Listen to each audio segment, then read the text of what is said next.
El doctor Misraji va a tomar la palabra, es abogado, doctor en Derecho y Ciencias Sociales, reviste la condición de ex profesor titular y consulto de esta Facultad de Derecho. Se desempeñó como juez de la Cámara Nacional de Apelaciones en lo Civil de la Capital Federal. Es autor de numerosos libros y artículos, que sería muy largo enumerarlos aquí. Solo a título de ejemplo señalo que entre sus obras está su famosa Familia, Matrimonio y Divorcio, Identidad filiatoria y pruebas biológicas, Tratado jurisprudencial y doctrinario de derecho de familia, Restitución internacional de niños, etc. En el 2016 recibió el primer premio por la Academia Nacional de Derecho y Ciencias Sociales. Doy la palabra al autor del tratado, el doctor Luis Mauricio Misraji.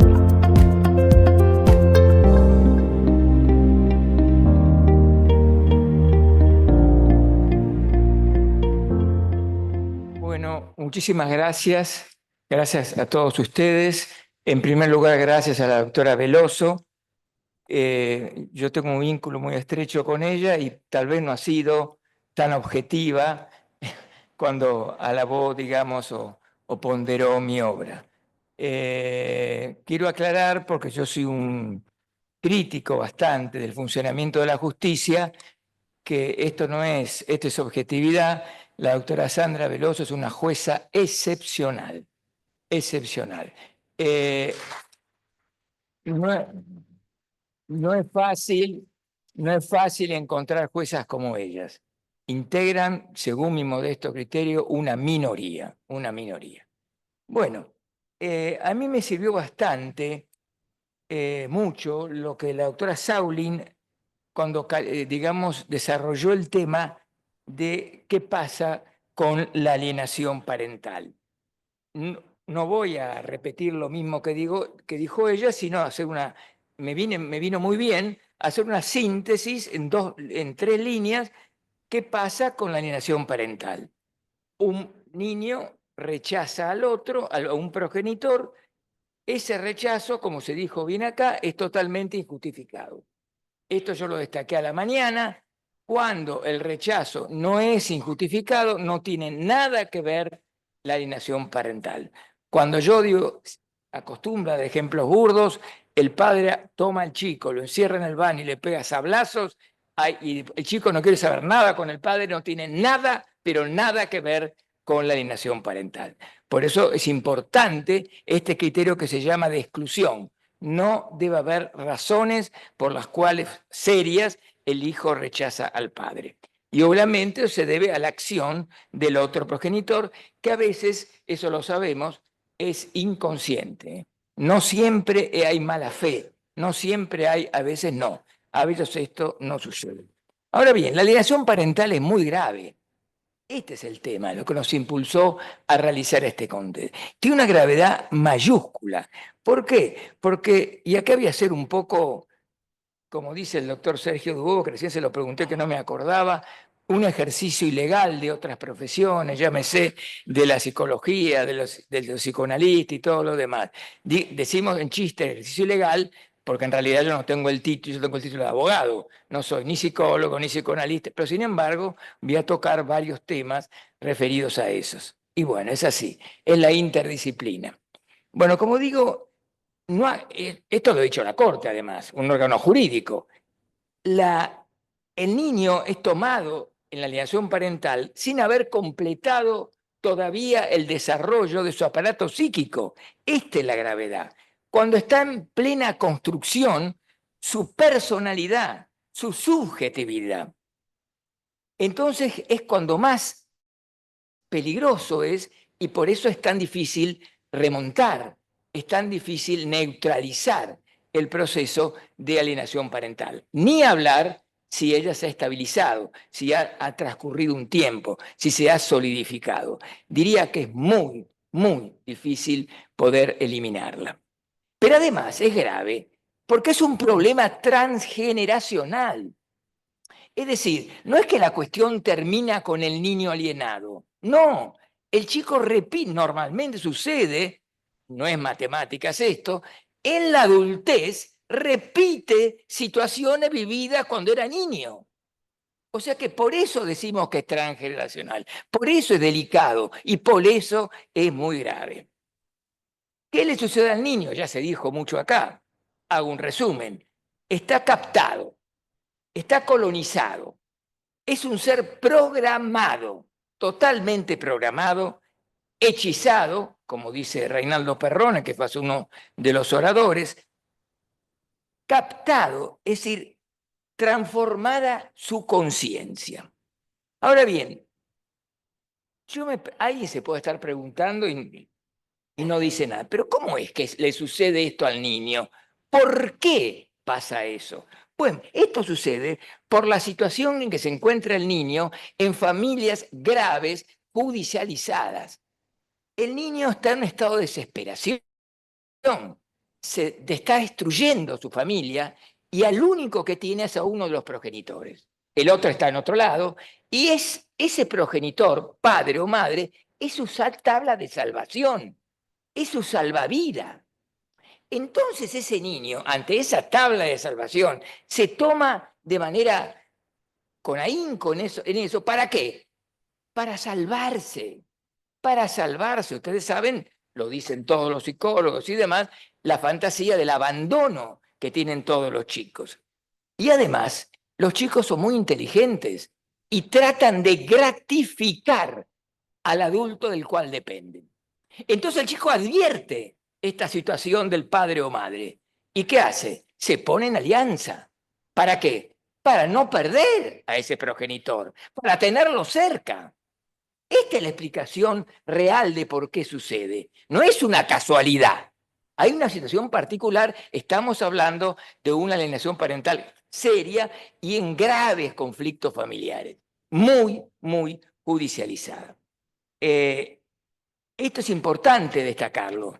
¿Por qué sucede estas situaciones?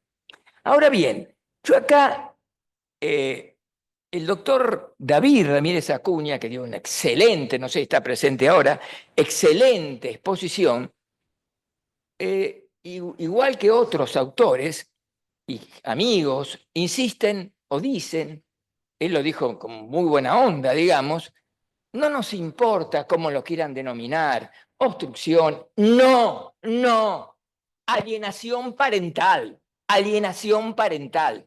No hay vuelta, no hay vuelta, no nos engañemos, no podemos. Si nosotros queremos curar como se curó, o digamos, el COVID, es porque había COVID.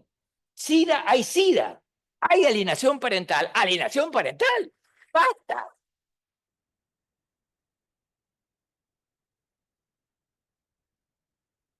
Pero además, la expresión responde en primer lugar, al menos en español, al diccionario de la lengua. Yo me he tomado el trabajo de mirar Moliner, el diccionario. ¿Qué es? Cuando uno fija alienación, entre otros que dice transformación de la conciencia. Es lo que le sucede al niño. Pero además, hay otra acepción que dice el diccionario respecto de la alienación, y es el extrañamiento, la exclusión. En derecho también decimos la enajenación. Uno de los progenitores queda enajenado, queda excluido, queda extrañado. Eso dice el diccionario de la lengua. ¿Cómo no vamos a hablar de alienación parental? ¿Cómo no vamos a hablar de alienación, digo yo? ¿Por qué vamos a acudir a otros términos cuando la realidad es esa? Pero además, y acá voy un poco a, digamos, sí, hacer ejercicio ilegal. Lo aprendí mucho. Bueno, yo tengo una mujer psicoanalista que está aquí presente, me ha ayudado muchísimo en todas las cuestiones del psicoanálisis. Y bueno, yo lo digo en el libro, gracias a la ayuda, a la lectura, a lo que me ha indicado y todo. ¿Qué pasa con el niño? El niño está admitido por el... nace alienado al discurso y al cuerpo del otro.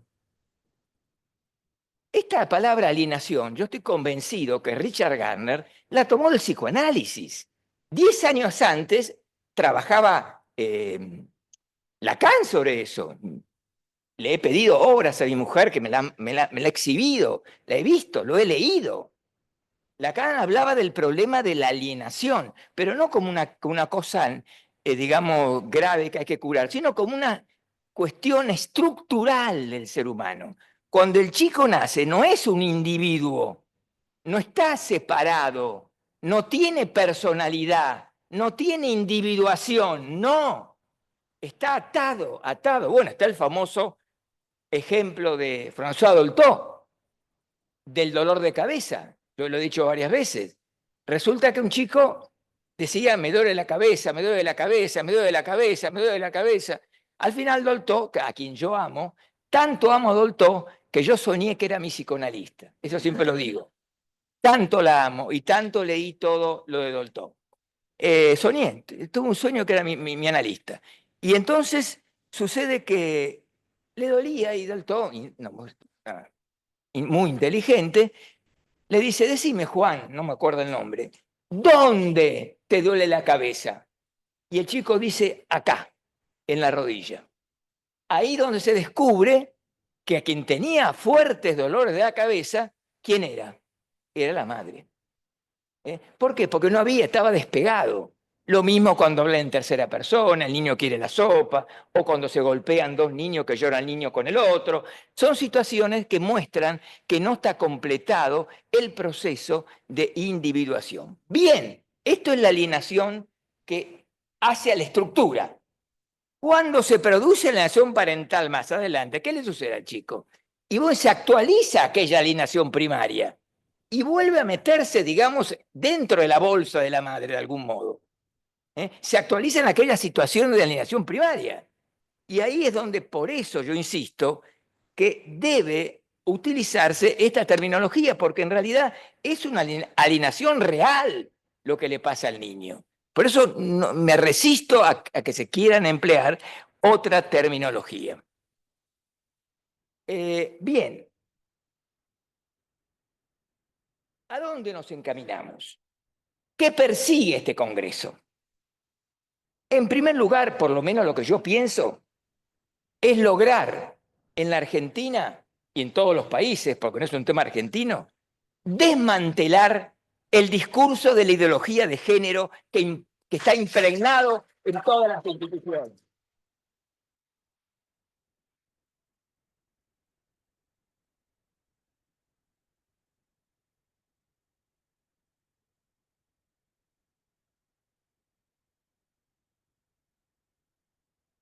Es, es una ideología de corte stalinista, de corte, plantea la visión única y emplea la política de la cancelación. Se cancela al que no piensa como ellos. Esta es la infiltración que hay en todos los organismos. En Europa, España, ni hablar. Francia, uno de los oradores de este congreso, Leonardo Orlando, fue víctima de la política de la cancelación en una de las principales universidades de París. De París. O sea, ha invadido todo con el tema del discurso único. Y así viene el miedo. Claro, el miedo. Y la autocensura. Y yo lo digo, me van a odiar. La principal revista jurídica que existe en la Argentina no publica artículos de alienación parental ni de violencia familiar. Acá hay personas que han mandado, no los publica. No los publica. Autocensura. ¿Por qué? Para evitar algún problema. Claro, es el tema de los pusilánimes, ¿no? El tema de los pusilánimes. Miedo, temor, y entonces que se embrome el otro y que no importa que no haya pluralismo, como dice de entrada en la facultad, acá en el salón, la libertad de cátedra, etcétera, que es fundamental. Por eso en esta universidad, si hay algo que yo amo, es la libertad de cátedra. Yo jamás he tenido en décadas y décadas de docencia, nadie se le ocurrió acercarse para decirme algo de lo que yo decía. Y no como otros países, recuerdo cuando viajé a Cuba, donde me decía el director de no sé de cuánto, y no, ahí me mandan lo que tengo que decir. Me dicen claramente lo que puedo decir y lo que no puedo decir. Eso recuerdo en un maestro importante de una escuela cubana. Bueno, o sea que esta ideología de género, además, plantea el discurso del odio, plantea el enfrentamiento del hombre con la mujer. Yo lo digo como hombre, hay algo más lindo que la mujer realmente, es lo más grande que hay en el mundo. Es lo más grande que hay en el mundo. Entonces, ¿qué es esto de plantear el odio? ¿Qué es esto de plantear el enfrentamiento entre ellos? En vez de estar conjuntos. Bueno, este discurso del odio y del enfrentamiento es el que plantea la ideología de género. Por eso,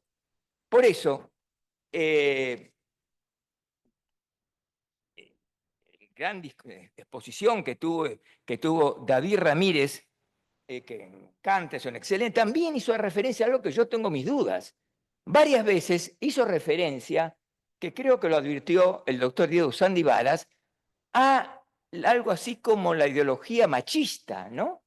Que el machismo era el que regía. Bueno, hay a veces algunos brotes machistas y lo tengo. Ante todo, quiero aclarar que mi familia, matrimonio y divorcio dedico 2 o 3 capítulos a hablar de los derechos de la mujer. Ya nadie puede pensar de que puede haber una mujer con menos derechos que el hombre. Y de hecho, no quiero meterme en política, pero me tocó en una charla, no sé cómo vino el tema de la Corte Suprema, y yo sostuve públicamente que el acto del presidente de la Nación, no hago una crítica, digamos, no estoy haciendo política, cuando dispone y propone 2 miembros hombres de la Corte Suprema, habiendo 3, es una medida absolutamente inconstitucional. Ahí sí que se está discriminando a la mujer. Ahí sí que no se debe permitir. Esto es discriminación. Que no sé si lo sabrá Milei, pero quiero decir objetivamente, la justicia, yo siempre pensé que si llega a avanzar esto, se podría hacer un amparo. Y decir, ¿cómo puede ser? Hay 2 hombres más, pero que las mujeres no existen. ¿Cómo es que pasa esto? Bueno, quiero decir con esto que yo no tengo nada que ver con el discurso, digamos, machista. Pero se hizo referencia a que podría regir, debe ser en Costa Rica. Yo no creo que en la Argentina, salvo algunas de estas cuestiones, rija que hoy rija el planteo machista. Yo creo que no lo veo, no lo observo, digamos, salvo algunos de estos brotes, sino todo lo contrario,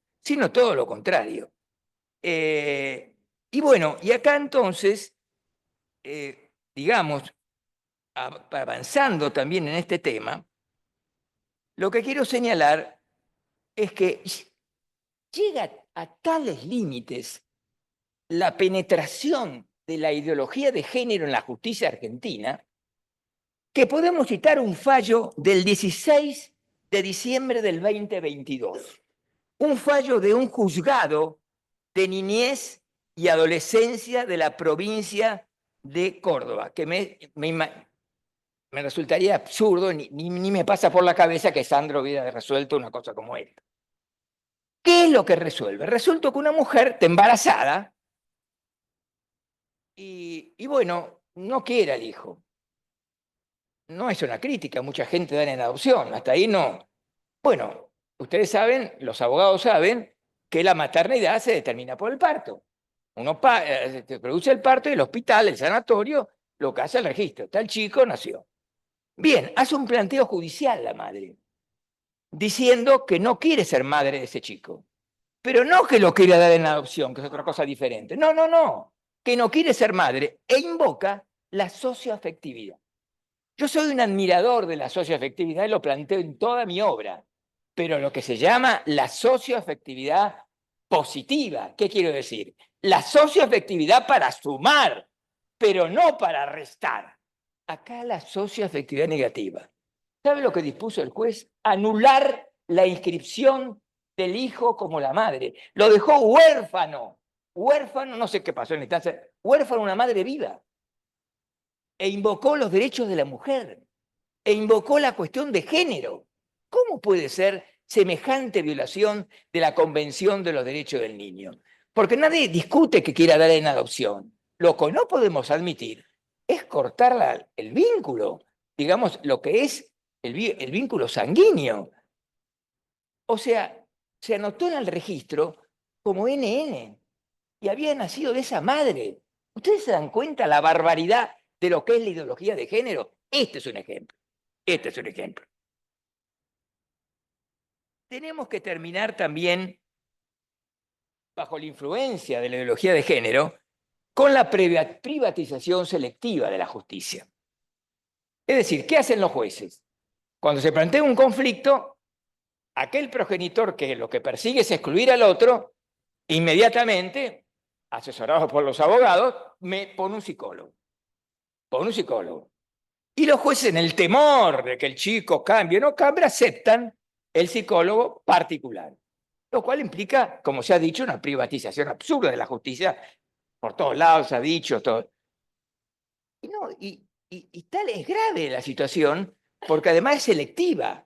¿Por qué es selectiva? Porque no lo hace el juez con todos.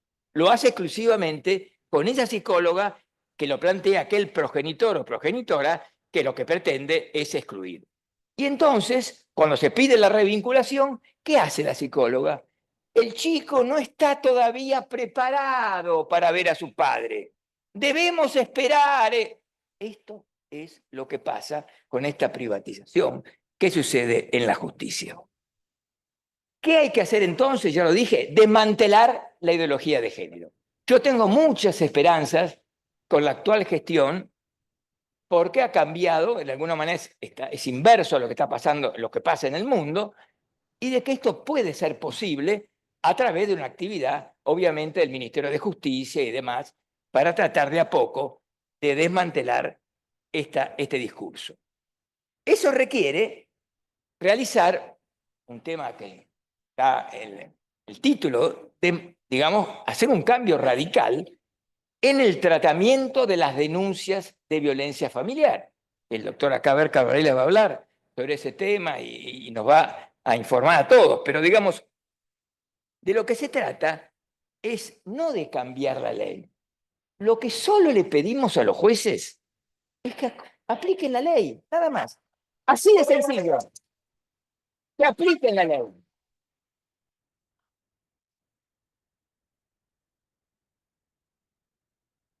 Hay que poner fin a los cortes de vínculos injustificados. Hay que poner fin a los cortes de vínculos por las dudas. Por las dudas corto el vínculo. Y así, claro, cortar el vínculo es rápido. Reanudarlo, meses, años, y se termina la relación. Alguien dijo hoy esta mañana que 2 años, está 1 año sin el padre, es la mitad de su vida, se queda sin su padre o sin su madre. Pero no respetan las leyes. No digo todos los jueces. Gran parte, a mí me tocó vivirlo. Violan la ley. Crean su propia ley, no se puede creer. No se puede creer porque yo les voy a leer acá lo que llegan a hacer. Fallo de la Sala C, que tengo amigos ahí. No sé qué juez habrá. 2021 y 2022. ¿Sabe lo que dicen? Que el dictado de las medidas de violencia familiar no se hallan supeditadas a la verosimilitud del derecho. ¿Pero qué están haciendo? ¿Cambiando el código procesal? ¿Tienen facultades los jueces para cambiar el código procesal? Me pregunto. No tienen facultades. ¿Cómo hace semejante barbaridad? Otro, peor, Sala, que acá lo de provincia, Sala Primera de San Isidro, año 2020. ¿Sabe lo que dice uno de los fallos? Que para dictar la medida restrictiva alcanza la sola declaración del denunciante. Esto es lo que pasa en la justicia, en gran parte de la justicia. Este es el disparate que crea la ideología de género. Es que desaparece la sana crítica para los abogados. Se convierte al denunciado en culpable. No hay prueba. La declaración vale. La declaración unilateral vale como prueba. Una modificación. Bueno, después, todas las leyes. Me tomé el trabajo de leer todas las, porque ustedes saben, para los que no son abogados, que cada provincia tiene su ley de violencia. Todas, absolutamente todas, habilitan al dictado de las medidas y después dice que se convoca a la audiencia. Normalmente todas dicen dentro de las 48 horas. Nadie convoca a la audiencia. No digo nadie, algunas sí. Filósofos por ahí convocan. 90% de los jueces no convocan a la audiencia. O lo que 90%, habrá un 10, le saco el sombrero. Habrá un 10 que sí, o lo que hacen es lo citan, ¿no? Y cuando viene, le hacen firmar. No hay audiencia, no hay descargo. No hay descargo. Esto es la justicia argentina hoy. Y lo digo porque fui juez de cámara. Yo vengo de la justicia. Por eso me atrevo a decir eso. Si no, no lo diría. Si no, no fuera así. No citan al niño. Para nada. El niño está en su casa viendo televisión y se entera un día que no puede ver más a su madre. Nadie le dice nada. Y un día se restablece el vínculo. Es una cosa de locos. ¿Cómo sucede estas cosas? Muy bien.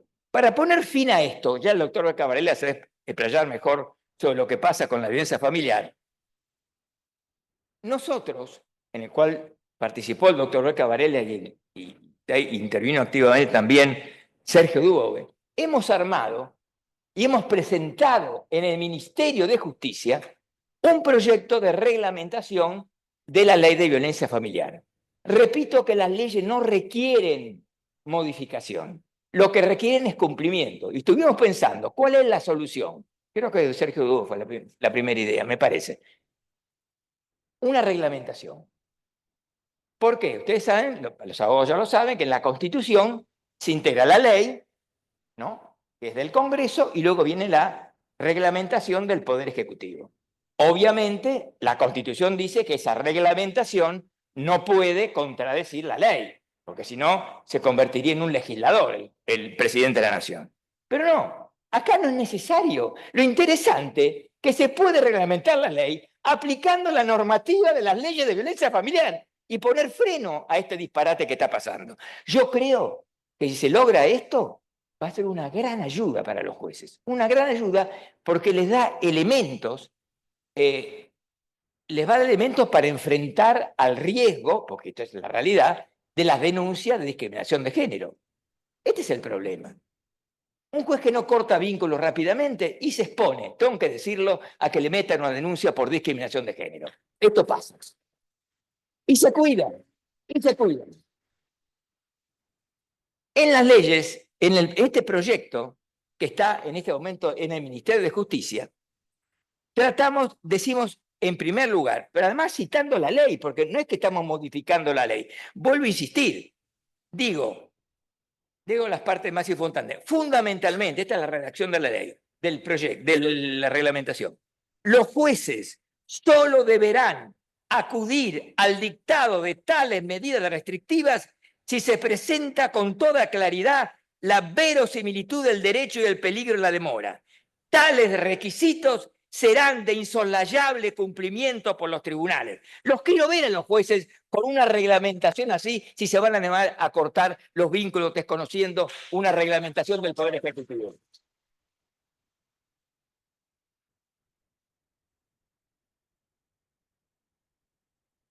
Nosotros en la capital federal, y algo similar pasa en la provincia, tenemos lo que se llama una oficina de violencia doméstica, o que lo puedo llamar la oficina de la vergüenza, que es una porquería y que no cumple ninguna función. Está integrada por un abogado, un psicólogo, un asistente. Va, se sienta el denunciante y denuncia, y toma nota. Y luego escucha el psicólogo y da el informe de riesgo. Riesgo bajo, riesgo alto. El otro ni existe. El denunciado no existe, no aparece. Y luego muchos jueces dicen, no, acá hay verosimilitud. ¿Cuál es? El informe de la oficina. No, acá en la reglamentación, que además estamos aplicando la ley, dice así, voy rápido en el tema, ¿no? Al respecto debe especificar, artículo 2 del proyecto nuestro, al respecto debe especificarse que los informes de riesgo que emite la oficina, porque yo aclaro que es una reglamentación que hace el presidente de la Nación respecto de la ley que rige acá, y después se pide que en las demás provincias, ¿no? Entonces, es el presidente de la Nación quien debe reglamentar en este caso. Entonces, como digo, al respecto debe especificarse que los informes de riesgo que emite la Oficina de Violencia Doméstica no han de constituir el referido diagnóstico de interacción familiar en la medida en que para su elaboración dicha oficina no haya tomado contacto con la persona denunciada ni efectuada la correspondiente evaluación psicológica. ¿Qué van a hacer los jueces cuando se encuentren con eso? ¿Van a cumplir con la reglamentación, me pregunto? Espero que sí. Espero que esta sea una ayuda para ellos. Y después, el tema de que solo en casos excepcionales y graves debe dictarse. Para gran parte de la justicia no existen los caminos intermedios. La asistente social es como si no existiera. Denuncia a corte, denuncia a corte, denuncia a corte. Y yo siempre digo muchas charlas, ¿haría así ese juez, esa jueza, si se tratara de su propio hijo? Yo me pregunto eso, varias veces lo dije, porque con tanta facilidad y con tanta liviandad cortan los vínculos, que yo digo, ¿qué pasa si ese mismo juez o jueza está involucrada familiarmente en esa situación? ¿Entenderá lo que es la cosa? Son reflexiones que uno se hace y que le he dicho algunas veces. Es muy importante que el artículo 4 dice, de acuerdo a lo que dispone el artículo, para que vean, esto acá no hay modificación de nada, de acuerdo a lo que dispone el artículo 5 de la ley 24.417, que es la ley de violencia familiar que rige en el ámbito nacional, será ineludible para el tribunal la convocatoria a una audiencia dentro de las 48 horas de dictadas las medidas cautelares, sin que se pueda prescindir, atención, sin que se pueda prescindir de ella dentro de dicho plazo bajo ningún concepto. Se obliga terminantemente a que convoquen a la... ¿Por qué? Porque como dice bien la ley de la provincia de Buenos Aires, que es una excelente ley, mejor ley que la del capital, habla de la denuncia de esa audiencia y ¿qué dice? Dice, para ratificar o modificar la medida. O sea, convoca a la audiencia, viene el denunciado, escucha al denunciado a la juez, el juez dice, bueno, no, yo mantengo, no mantengo, escucho, veo la otra campana, escucho la otra campana, le veo la cara, los jueces son inteligentes, perciben a las personas. Si hay un abusador de por medio, es muy probable que el juez se dé cuenta, o un maltratador, porque tienen experiencia en esto. Entonces, es de una utilidad mayúscula la convocatoria a esta audiencia. Otra cosa que hacemos, el artículo 6, digo así, si se promoviera una denuncia de violencia familiar y se acreditara que es falsa y se tiene clara presunción de que el denunciante ha obrado de mala fe, se le impondrá a este multas severas u otras sanciones de envergadura según lo estime el tribunal. La imposición de dichas sanciones no impedirá que el denunciado reclame por la vía correspondiente la indemnización de los daños y perjuicios que se crea con derecho a percibir. La reglamentación sigue. Asimismo, el juez de oficio hará en esos casos las comunicaciones pertinentes a la justicia criminal para que se entable, si correspondiera, un proceso penal contra quien efectuó la denuncia falsa de mala fe.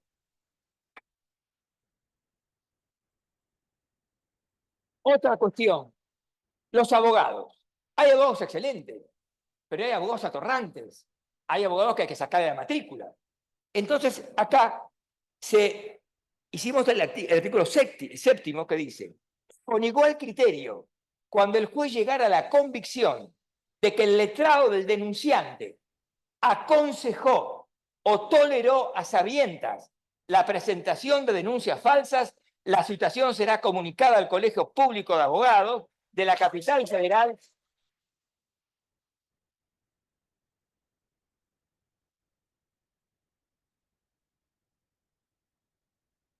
para que realice la evaluación correspondiente. Bien, se veda las psicólogas particulares, que no hay ninguna norma legal que lo diga, artículo 9, el juez no podrá valerse para el dictado de la medida cautelar de los informes de psicólogos particulares designados por alguna de las partes. Solo se tendrán en cuenta lo dictaminado por peritos o profesionales designados de oficio por el tribunal, sin perjuicio de que la designación pueda recaer en entidades privadas reconocidas a los fines de evitar demoras o por cualquier otra circunstancia. A mí me criticaban, porque yo disponíamos muchísimo en la Cámara el tema de los psicólogos privados, pero no designados por el tribunal. ¿Y cuál era mi argumento que aparecía en las resoluciones? Que los entes públicos están para la gente de pocos recursos. Es injusto que la gente de recursos acude a los hospitales. No, ellos tienen que ir a entidades privadas. Los pocos servicios que nos quedan, que hay, y malos, lamentablemente no buenos, de psicólogos, deben ser destinados a los que carecen de recursos. O sea, que aquel que tiene recursos es injusto que vaya a una entidad pública, quitando el espacio para que otro después, uno que no tiene dinero, le den turno para dentro de 8 meses. Eso hay que también terminarlo. Después, por último, cuando, eso lo saben muy bien los colegas y demás, más de uno hemos intentado, cuando hay obstrucciones de vínculos, de plantearlo como denuncia de violencia familiar. ¿Qué contestan los jueces? No digo todos, su gran mayoría. Ocurra por la vía que corresponda. ¿Qué sostiene el artículo 12 de la reglamentación? Los actos de alienación parental, mediante los cuales se cortan fácticamente los vínculos del hijo con un progenitor o un abuelo por acción del otro padre, sin causa justificada, deben considerarse incluidas en el maltrato psíquico contemplado por el artículo 1 de la Ley 24.425.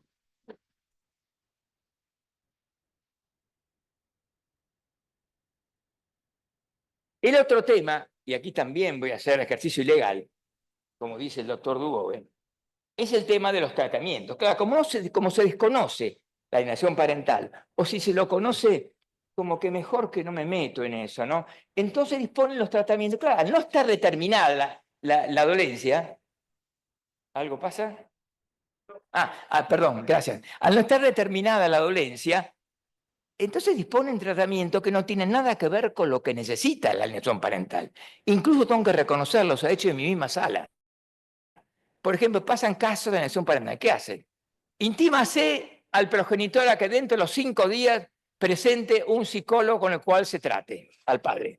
A la madre, intímase lo mismo. Al chico, desígnase un psicólogo. Es imposible de esa manera, aislada, donde no hay ninguna conexión entre los profesionales, poder tratar la alienación parental.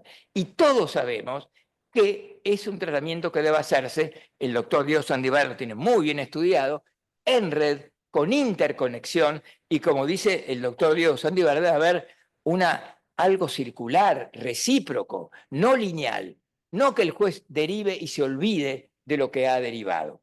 Entonces, por eso es importante, digamos, que en estos tratamientos se disponga por profesionales competentes y en red, en equipo, debe ser un equipo.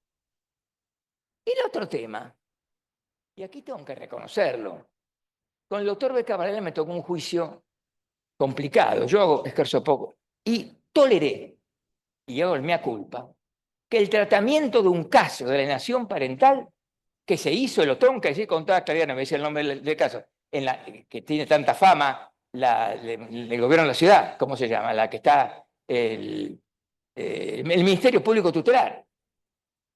Trataban, citaban a la chica, hablaban con el padre. La alienante, nada que ver. ¿Qué manera de tratar un caso de la alienación parental si no se trata a la alienante? Claro, cuando nosotros lo planteamos, dicen, no, pero esto no es alienante, no sé. Y terminan diciendo un informe que no creen en eso, que la alienación parental entienden que no existe. Y no explican por qué. Acá se probó, existe. ¿Por qué? Por la evidencia, por la observación. ¿Alguien puede negarse frente a la realidad? Frente a la observación, yo viví los casos de alienación parental. Clarísimo, clarísimo. ¿Qué me vienen con el tema de que no se cree, que esto, que el otro, que el DSM-4, el DSM-5, que además no estamos frente a una enfermedad mental. ¿De dónde sacan que la alienación parental debe estar en el DSM-5 o en el CIE? ¿De dónde lo sacan eso? Si no es una enfermedad mental, no es un demente, es una relación vincular, familiar, es otro tema que debe ser tratado no por psicólogos, ni quiero aclarar, ni psiquiatras que ejercen la profesión de manera tradicional. No, debe ser tratado por un equipo de terapeutas de familia. Ahora, acá tenemos dos, uno al lado del otro, que son excelentes terapeutas de familia. Por esos personajes, y no por un psicólogo que no tiene la menor idea de lo que es la alienación parental. Por eso es importante el tema de la ley. Y por último, no sé si por último, pero creo que estoy llegando al fin, el tema de las declaraciones del niño. Estamos cansados de ver que el psicólogo dijo, no, hay que suspender, porque hemos charlado y el niño se resiste a ver al padre o se resiste al ver a la madre. Por lo tanto, de acuerdo a la convención del niño y a la observación número 12, como si fuera que es un niño que está en perfectas condiciones. Es el niño de una familia absolutamente quebrada, absolutamente judicializada, un chico desesperado que tiene el único salvavidas que es su progenitor. ¿Cómo diablo va a decir algo que favorezca? Por supuesto, va a repetir el discurso del alienante. Pero además, lo va a repetir con la misma entonación. Y lo va a repetir con la misma modulación. Los psicólogos no entienden, no sé lo que hacen. Gran parte de ellos van y dicen, no sé. Y bueno, el chico dice, hago la salvedad de psicólogos extraordinarios, acá hay un buen psicólogo, por ejemplo, que entienden y conocen y saben lo que es la alienación parental. Me estoy refiriendo a gran parte de los psicólogos que desconocen por completo este tema. Y creen, y entonces no saben lo que es el implante de memoria. No saben lo que es la implantación de la memoria, como si esto fuera un invento de alguien. Y vuelvo a insistir, es la observación, es la praxis lo que determina esta situación del implante de memoria. Todos sabemos que los chicos confunden lo vivido, lo imaginado, lo inculcado, con realmente lo que le ha pasado. Esto ya está por un montón de personajes, el doctor Kerkovich que un artículo ahí extranjero, eso está demasiado, digamos, está demasiado claro que existe el implante de memoria. Pero quiero aclarar, cuando se critica, se dice, cuando nos critican, dicen, no, pero dicen que los chicos mienten, los chicos nunca mienten. Y yo digo, ¿saben qué? Tienen razón, los chicos no mienten. Los chicos, cuando el chico, y eso la doctora seguramente Gallego va a hablar de eso, el chico cuando va y expone, está convencido de la verdad. Para él es una verdad, pero es una verdad que no responde a la realidad, porque el chico no sabe que fue inducido, no sabe. Entonces, ahí viene la cuestión, ahí viene la cuestión. Entonces, sucede lo que sucede, que se cree así en la palabra de los chicos y no la convención del niño. Pero se olvidan que la observación general número 12 del comité, eso nadie lo dice, no me refiero a los abogados, sino que critican eso, dice claramente que solo vale como tal la declaración del chico cuando no está manipulado y cuando no se le dice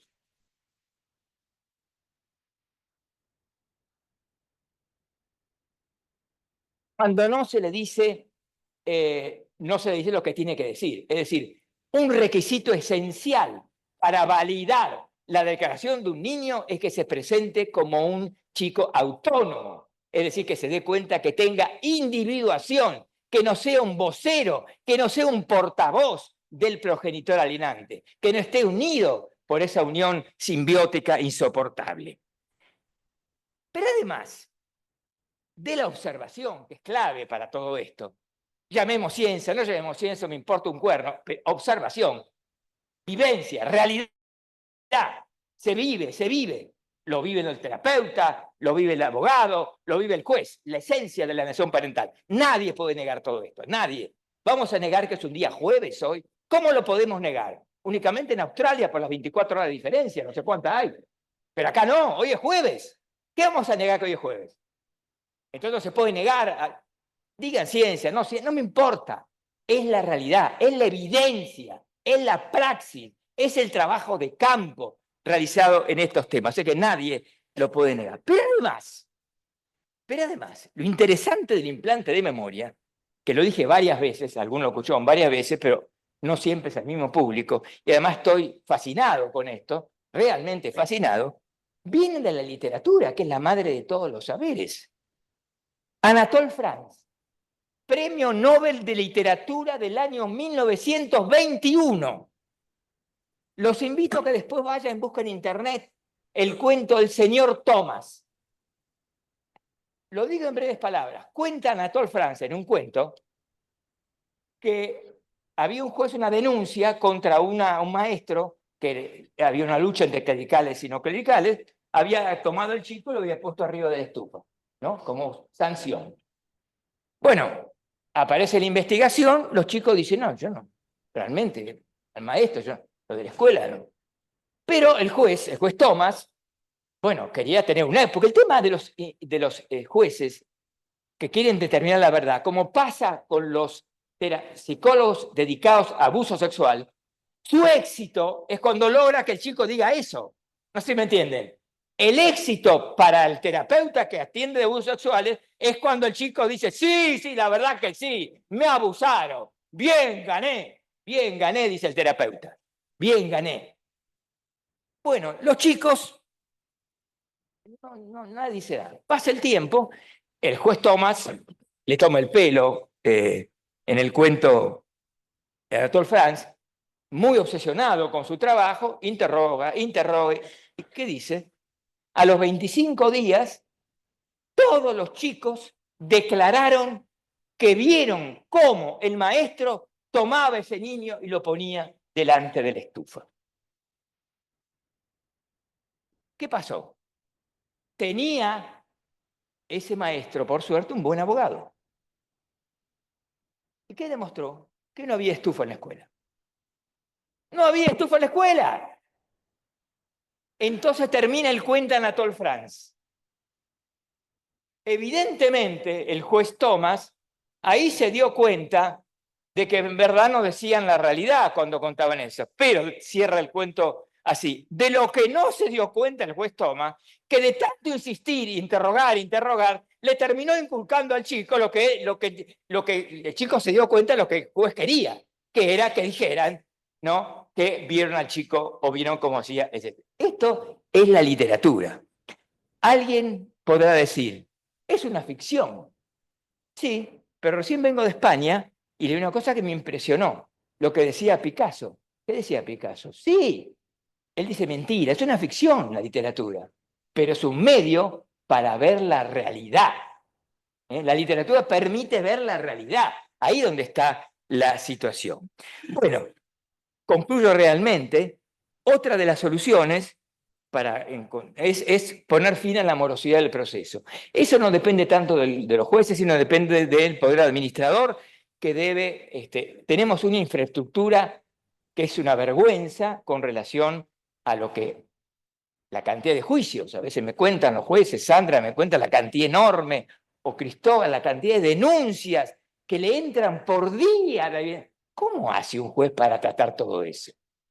No tiene posibilidad.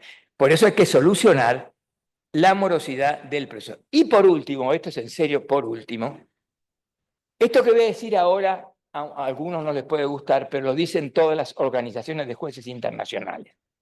Y yo tomé el recaudo, sabía que mucho más no me iba a quedar, de hacer la publicación cuando era juez de cámara. Debe haber un control a la actividad judicial. No se entiende. No se entiende. Quiero aclarar que esto lo escribí en la ley, cuando la ley todavía publicaba, siendo yo juez de cámara, que recuerdo en un chiste que me hace mi colega, me golpea a mi despacho y dice, viene a controlarte, después que había salido, digamos, la publicación del trabajo. Pero en cualquier empresa, en cualquier entidad, ¿qué hay? Auditorías. ¿Cómo no va a haber auditoría? ¿Cómo no va a haber auditoría? Hay que ver cómo funcionan los jueces, qué pasa en los tribunales, cómo resuelven las sentencias. Tomar un caso, tomar otro. Debe haber encuestas. Deben enterarse los jueces de las encuestas. Es la única manera de perfeccionar también la justicia. Bueno, a mí también me llegó el tiempo, me lo dijo la Cali. Les agradezco y muchísimas gracias.